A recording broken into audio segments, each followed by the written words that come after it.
Sapagkat ang salita ng krus ay kamangmangan sa kanila na nangapapahamak. Ngunit ito'y kapangyarihan ng Diyos sa atin na nangaliligtas. Ito po, mga minamahal, ang pinakamahalagang mensahe na dapat pong marinig ng lahat ng mananampalataya.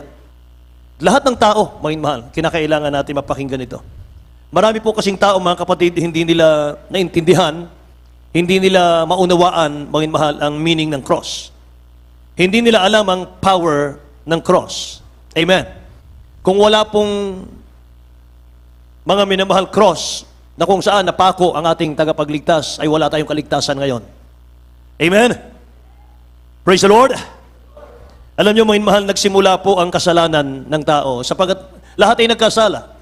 Wala pong matwid sa harap ng dakilang Diyos kahit isa. Pero binanal tayo ng dakilang Diyos dahil sa kanyang buhay binigay sa krus. Amen.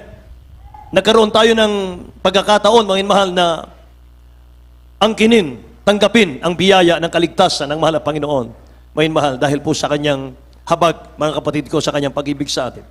So nagsimula po ang kasalanan kay Adan at kay Eva. Doon po nagsimulang masira ang relasyon ng tao sa Diyos. Pero ang dakilang Diyos, mga minamahal, hindi pa rin po nagkulang sa tao. Binigyan pa niya ng mga minamahal ng last chance ang tao. Nagpadala po siya ng kanyang mga propeta nung panahon, mga minamahal ko, ng Old Testament. Nagpadala siya ng Noah para i-save ang tao. Pinadala niya ang Noah, mga minamahal, para iligtas ang tao. And after that, God ordained Abraham para ang tao po'y magkaroon ng relasyon sa dakilang Diyos. And then ginamit ng dakilang Diyos si Isaac na kanyang anak. Hindi pa rin nasihan ng dakilang Diyos. Ginamit niya si Jacob. Nagkaroon po ng 12 anak si Jacob, mga minamahal, at si Jacob ang siyang naging Israel, bansang Israel. Napunta sila sa Egypt. For 400 years, sila po'y naging captive ng Egyptians. 400 years, nagsuffer sila, mga minamahal. At sinabi ng dakilang Diyos, mga minamahal ko, ayaw kong nasasaktan ang aking bayan. Mga minamahal, and God sent Moses. God sent Moses, at si Moses po ang ginamit ng dakilang Diyos para i-lead ang Israel, para makarating sila sa promised land, mga minamahal. Amen. Pero dahil sa katigasan po ng ulo ng Israel, hindi nakita ni Moses ang promised land. And God ordained Joshua. At pagkatapos ni Joshua, hindi po nasihan ng dakilang Diyos sa Israel. At ang mga tao po'y naghirang sa kanila, may mahal ng kanilang judges. Like Samson at iba pang mga judges. At ang dakilang Diyos ay lalong nalungkot, lalo na nang makita ng dakilang Diyos ng Israel ay nagsawa sa mga judges. At gusto nilang magkaroon ng hari, mga minamahal. Hinirang nila si Saul. Ang mga taong nag-ordain, mga minamahal, kay Saul. Ang mga taong nagpumilit, mga minamahal, para i-ordain si Saul. At ang Diyos ay hindi nalugod. Ni-reject, mga minamahal, ang dakilang Diyos si Saul. Pinalitan siya ni David. Nakikinig po ba kayo? Si David ay nagkasala din at nalungkot na naman ang dakilang Diyos. At ang dakilang Diyos ay nagpadala ng Samuel, Prophet Samuel, mga minamahal. At nagpadala ng Nathan, ang ating dakilang Diyos. At ipinalit kay Nathan, mga minamahal, si Solomon. At siya rin ay nagkaroon ng napakaraming asawa. Nagkaroon siya ng anak na si Jeroboam, mga minamahal. Tapos nagkaroon ng mga wicked kings, mga kapatid ng Israel. Na-divide po ang Israel hanggang sa ang dakilang Diyos ay nagpadala ng kanyang mga major prophet. Say praise the Lord.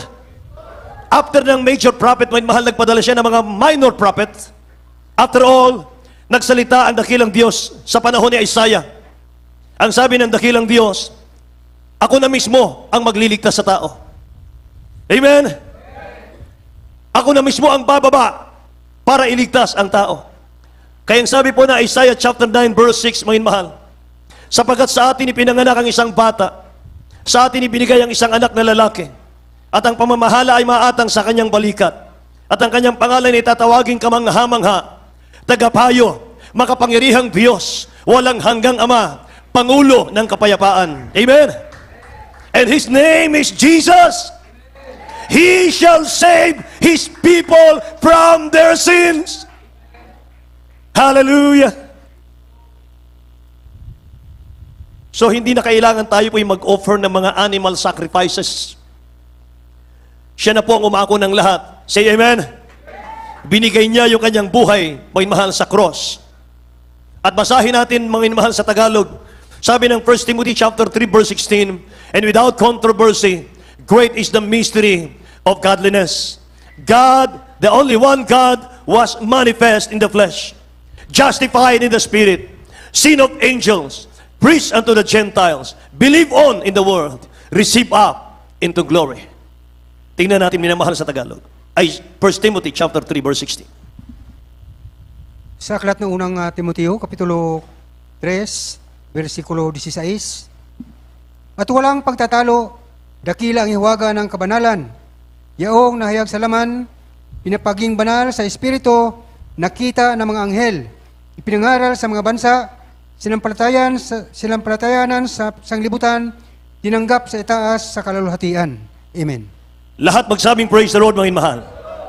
Purihin ang dakilang Diyos, mga kapatid. Ang nag-iisang Diyos, mga minamahal, siya po ay nahayag sa laman. Say amen.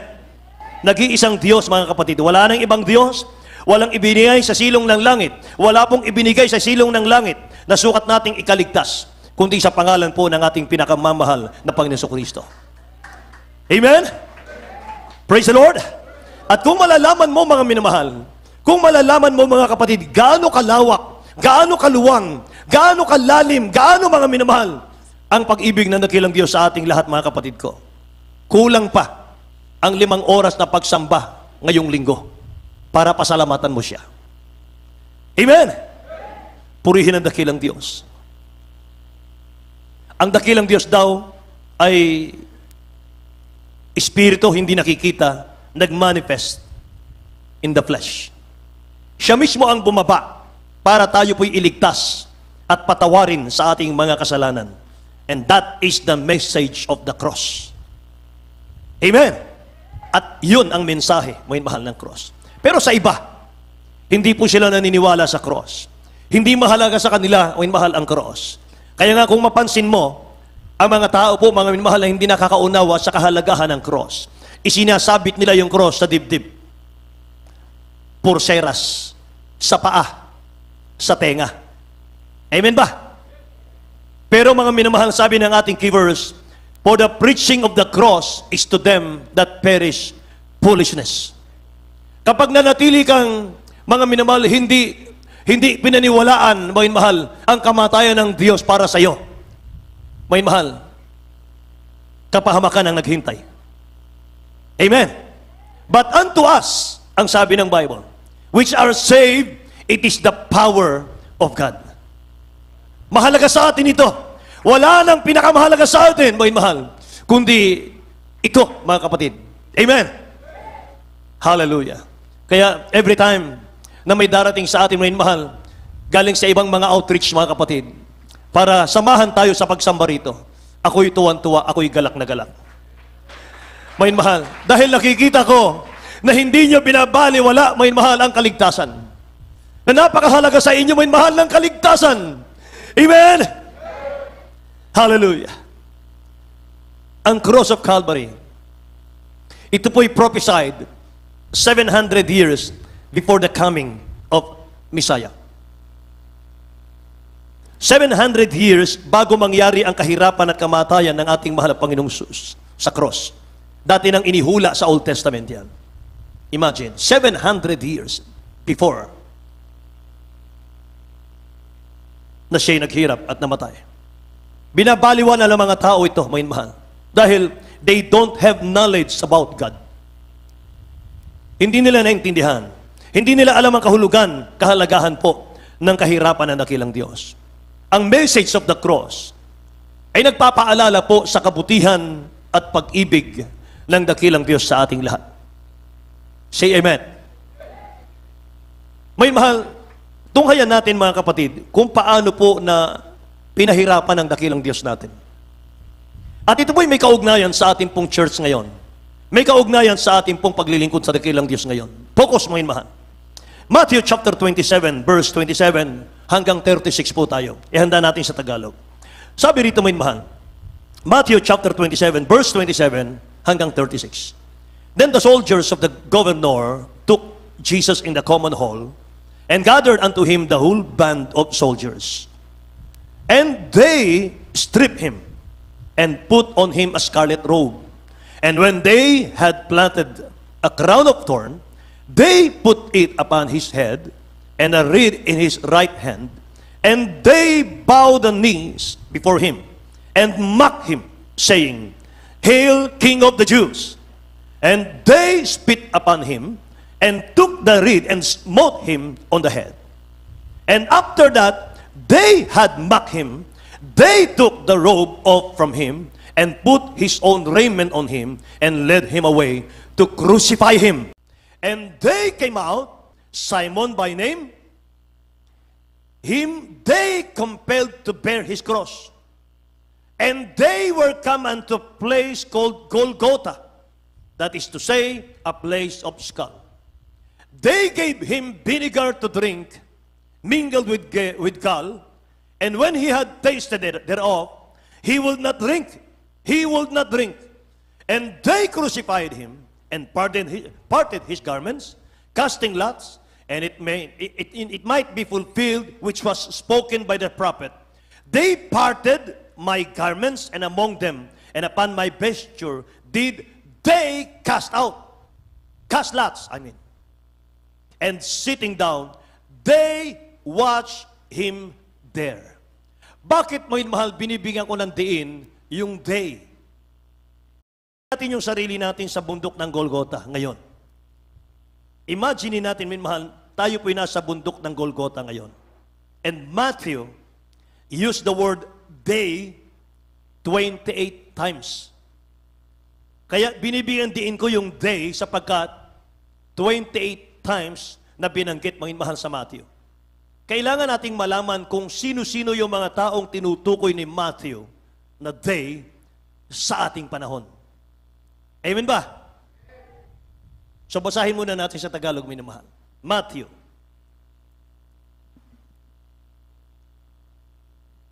Ayon sa Mateo 27 hanggang 36. Na magkagayoy dinala si Jesus ng mga kawal ng gobernador sa Pretorio at nagkatipo sa kaniya ang buong pulutong.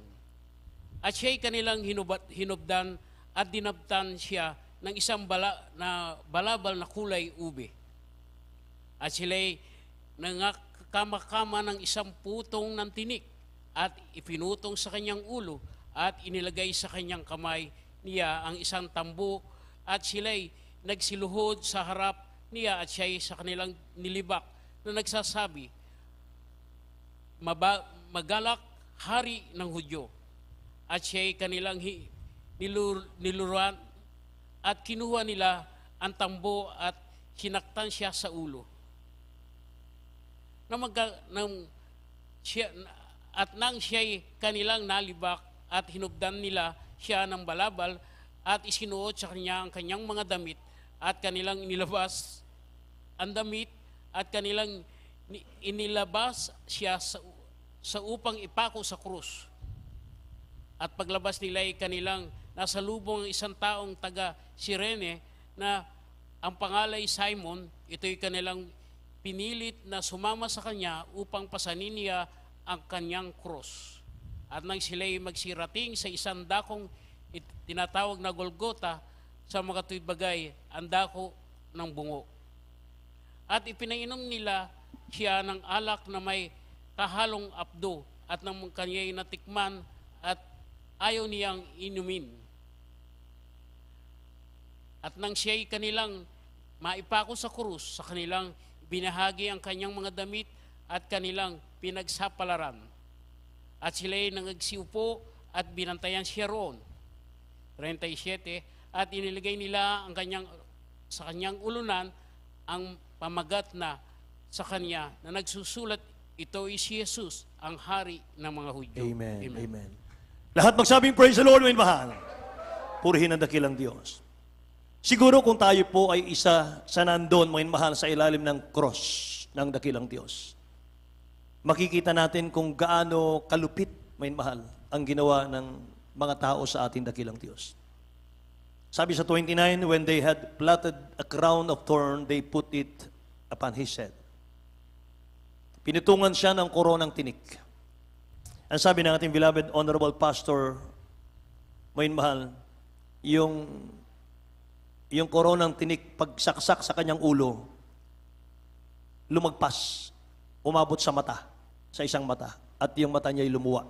Mayin Mahal. Hindi mo sabi ng Bible, hindi mo ma-drawing, hindi mo ma-describe, Mayin Mahal, yung kanyang hitsura nung siya'y nasa ibabaw ng cross. Torture, Mayin Mahal. At siya po ay nilalatigo, Mayin Mahal, sa katawan, labas yung kanyang ribs, mga kapatid. Sabi naman ng Bible, Mayin Mahal, they spit upon him and took the reed and smote him on the head. Dinuraan siya. Dinuraan nila ang mahal na Panginoon. Ano mga minamahal ang ginawang kasalanan ng dakilang Diyos sa tao? Bakit siya dinuraan? Bakit siya sinuntok? Sinampal siya. Meron ba kayong mababasa, mga mahal, na nagreklamo ang mahal na Panginoon natin nang siya po'y hinamak, siya po'y inalipusta, siya po'y pinahirapan, mga minamahal? Ano sabi pa, mga kapatid, ng 34, they gave him vinegar to drink mingled with gall. And when he had tasted thereof, he would not drink. Imbis na tubig ang ibigay sa uhaw na ang ating dakilang Diyos sa krus, Mayin Mahal, suka ang ipinagkaloob ng mga tao sa Kanya. Ang ibig sabihin, kahit nakikita na nilang naghihirap, naghihingalo na ang mahal na Panginoon sa ibabaw ng krus, maasim pa rin ang kalooban ng mga tao sa Kanya. Maasim ang isinusukli sa Kanya, Mayin Mahal ng mga tao. Imbis na pag-ibig, imbis na habag, imbis na pagmamalasakit, mga minamahal. Uhaw na uhaw ang dakilang Diyos sa pag-ibig ng tao, pero bitterness ang isinukli ng tao sa Kanya. Hindi siya nagreklamo. Tinanggap niyang lahat yon. At yun po'y para sa ating lahat na kabutihan. Amen? Ginawa ng dakilang Diyos yun para sa ating lahat na kabutihan. Kaya pag nababasa mo ang Bible, para itong malaking widescreen na nabivision mo, Mayin Mahal, on how Jesus Christ suffered. Paano siya naghirap ng husto. Pagtao sa puso, Mayin Mahal, tagos sa puso ang iyong binabasa, mga kapatid ko, tutulo ang luha mo eh. Para kang nandun. Sapagkat, dahil sa iyong kasalanan, sa kasalanan ko, kaya nangyari sa kanya yon. Amen? So, who are they? Yung mga na-mention kanina na sinabi ko na they, alam nyo ba, Mayin Mahal, na they are still present today in the church. Amen? Present sila ngayon, mga minamahal ko, sa church. Unang-una, mga kapatid ko, makikita natin dito, they. Sino-sino yon? The crowd of sympathy. Number one. Crowd of sympathy. Mga taong nanonood lang sa loob ng church. Sa pagdalo sa gawain, mga minamahal ko, sila yung nagmamasid lang pero walang ginagawa. Hindi nag-e-effort. Hindi pinagtatrabaho ang kaligtasan. Nagmamasid lang, mga minamahal, nakikita ang gawain pero nakikisimpat siya lang, mga minamahal, kung may problema. Sapat na yung pinag-uusapan lang pero walang ginagawa. Yun yung mga nasa ilalim ng cross ng ating pinakamamahal na Panginoon. Mas maraming meron lang. Nag-a-attend, they are just observing but they are not doing anything. Nakikita nilang hirap na ang ating pinakamamahal na Panginoon sa cross pero hindi nila kayang ipaglaban ang dakilang Diyos. They are hearing the Word of God in the church, but pag uwi nila, bumabalik sila sa old nature nila. Yan, mga minamahal ko, yung sympathy. Amen. Dapat sa pagdalo natin sa gawain ng mahal na Panginoon, see to it po na mayroon tayong natutunan. Sa pagdalo natin sa mahal na Panginoon, dapat nag-change, mga mahal, ang buhay natin. Little by little, from glory to glory, mga mahal. Dapat nagbabago tayo. Dapat may pagbabago. Dapat nagbabanal tayo. Amen ba? Dapat nagkakaroon tayo ng matinding takot sa mahal na Panginoon. Number 2, antipathy. Crowd of antipathy. Sila yung mga nag-reject. Sila yung mga nag-oppose sa church. Mga taong tinutwist ang teaching or turo ng church. They are doing wicked things and they don't want to go to the cross. May mga secret sins. May mga inaalagaan kasalanan. May mga tinatagong kasalanan sa puso. May mga mananampalataya, mga minamahal na hindi aware, mga kapatid ko. Hindi pinapahalagahan ang kaligtasan. Hindi sila nakikipag-partake sa Holy Supper. Ayaw mong makipartake sa Holy Supper. Ibig sabihin, ayaw mong lumapit sa cross. Hindi ka naniniwala na ang cross ang naging daan, kaya pinatawad ng dakilang Diyos ang tao sa kasalanan. Amen. Kaya nga meron tayong Holy Supper. Amen. They are not really serving the Lord, kundi sila po'y nag-oppose lang sa Word of God.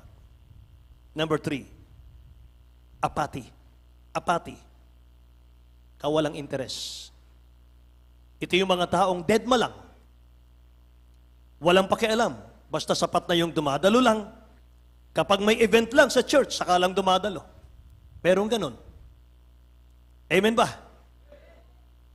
Walang pakialam, walang malasakit sa mga taong, sa mga kaluluwa. Walang malasakit sa gawain may mahal. Wala ring malasakit sa mga taong ginagamit ng dakilang Diyos para maalagaan ang kanilang mga kaligtasan. Ako po'y nagpapasalamat sa dakilang Diyos. Dahil kung walang nanalangin sa akin at sa aking pamilya, wala kami sa church ngayon. Amen? Kung wala tayong beloved, honorable pastor na nagmahal sa atin, mangin mahal higit sa kanilang buhay, wala tayo ngayon dito. Amen? Praise the Lord, mangin mahal.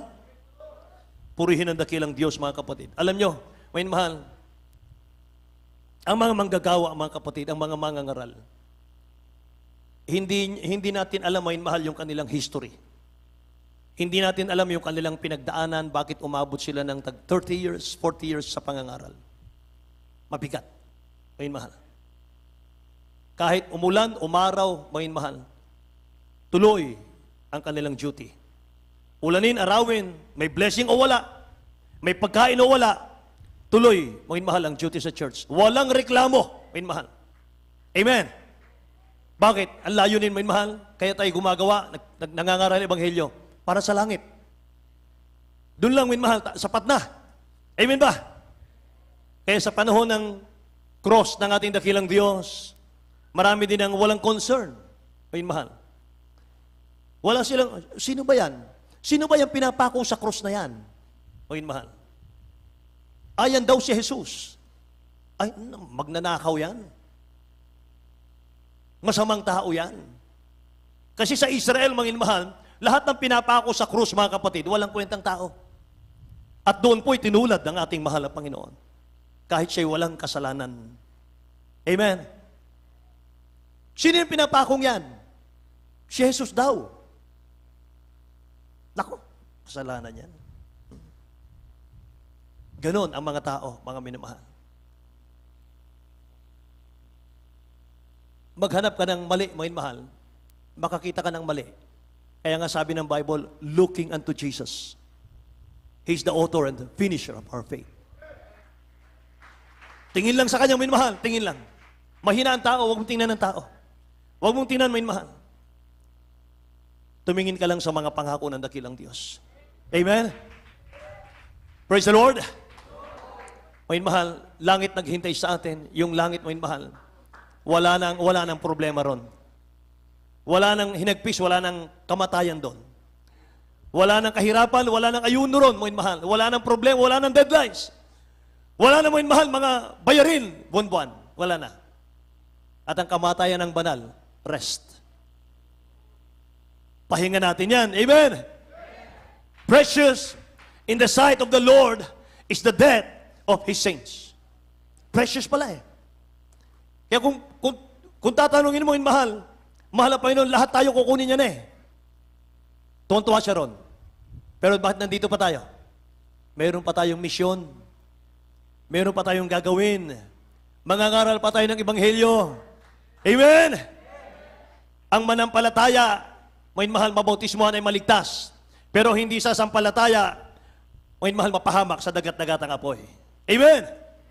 Kaya, may mahal, sympathy, antipathy, and apathy. Nasaan tayo ron? Sa tatlong yan, may mahal. Pagkatapos mo maghirap ng dakilang Diyos sa krus ng Kalbaryo, iniwan siya ng lahat, mga kapatid. Sinong natirang kasama niya? After the crowd, sino ang kasama ng dakilang Diyos doon sa krus? Dalawa lang. Left and right. Parehong masasamang tao. Pero gaano ang mahal ng Panginoon, ang mahal mapagbiyaya. Sabi ng Luke 23 verse 39 to 43. Luke 23 verse 39 to 43. And one of the male factor which were hung railed on him, saying, If thou be Christ, save thyself and us. But the other answering rebuked him, saying, Dost not thou fear God, seeing thou art in the same condemnation? And we indeed justly, for we receive the due reward of our deeds. But this man hath done nothing amiss. And he said unto Jesus, Lord, remember me when thou come into thy kingdom. Amen. Jesus said unto him, Verily I say unto thee, today thou shalt be with me in paradise. Palakpakan natin ang ating mahal na Panginoon, may mahal. Isang tao ron, may mahal, isang makasalanang nakatabi, may mahal ng dakilang Diyos natin mismo. Chance niya para humingi ng tawad, pero ang sabi niya, ikaw o Diyos, kung ikaw ang Diyos, sabi niya, may mahal, tulungan mo kami. Ibaba mo ang sarili mo, tulungan mo kami. Yung taong yun, sigurista, nakikinig po ba kayo? To see is to believe, ang paglilingkod sa Diyos. Gusto niya munang makita, may mahal, na nakababa muna ang mahal na Panginoon sa krus bago siya sasampalataya. Ganon din sa panahon natin. Paano ako maniniwala sa mga preacher na yan? Marunong pa ako dyan. Amen. Paano ako makikinig sa mga preachers na mga matalino pa ako dyan eh. Mas mahusay pa ako dyan eh. Naghahanap ng mapipintas. May mahal. Meron ganon. Amen po ba?